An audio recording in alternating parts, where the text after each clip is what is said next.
ya kita gimana ya? Ya terus juga banyak anak-anak saya perempuan juga ada gitu, Betul. makanya jangan sampai lah kita jadi pelakor ya, bantu mengganggu rumah tangga orang ya, akibatnya ya itu dia.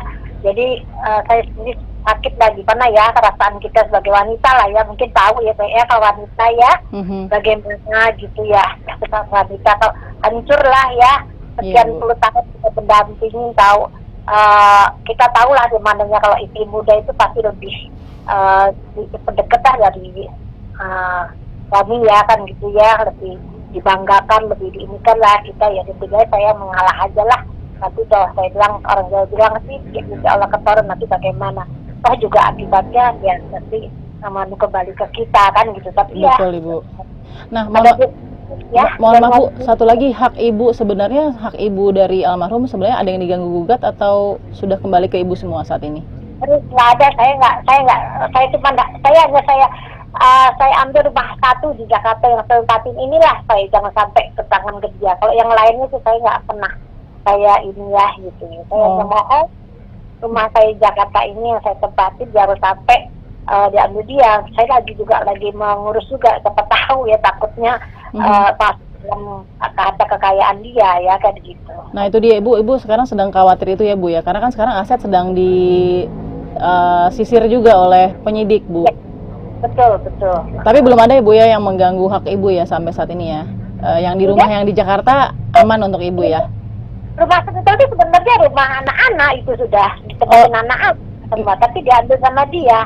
Tiap malam Sabtu, malam Minggu kumpul di situ, tidur di situ sama. Tiba-tiba dengan adanya bapaknya dia terus kawin resmi, langsung diambil sama Pinangki, tinggal situ. Barangnya anak-anaknya ditaruh di luar semua, di garasi.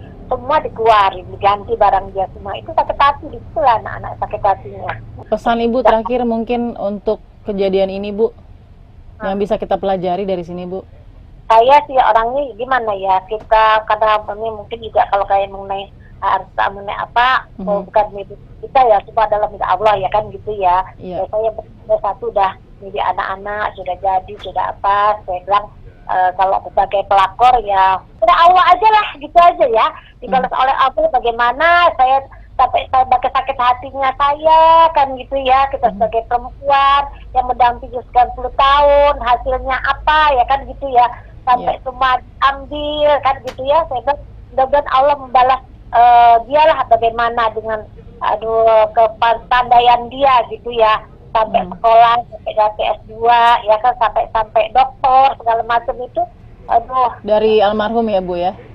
Dari almarhum pahit dari situ lah, sakit dari situ. Makanya saya bilang sampai udahlah kita ikhlas aja lah, nanti Allah akan membalas bagaimana ininya. Saya bilang gitu aja.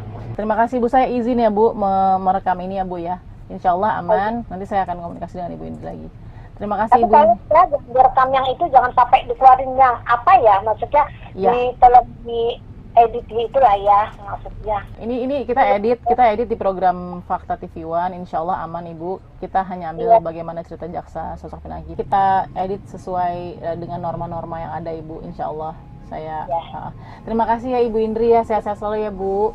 Baik, memang tidak mudah untuk meminta waktu dan kesediaan dari mantan istri almarhum ya, Kak Jati yang merupakan dulu adalah suami pertama dari jaksa Pinangki. Tentu kita mengedepankan norma-norma dan asas-asas perlindungan narasumber juga. Ia tidak menolak untuk kami ceritakan soal, atau kami memintakan ceritanya soal atau testimoninya soal sosok jaksa Pinangki. Dan itulah fakta yang bisa kita gambarkan dari Ibu Indri. Kita temukan fakta berikutnya.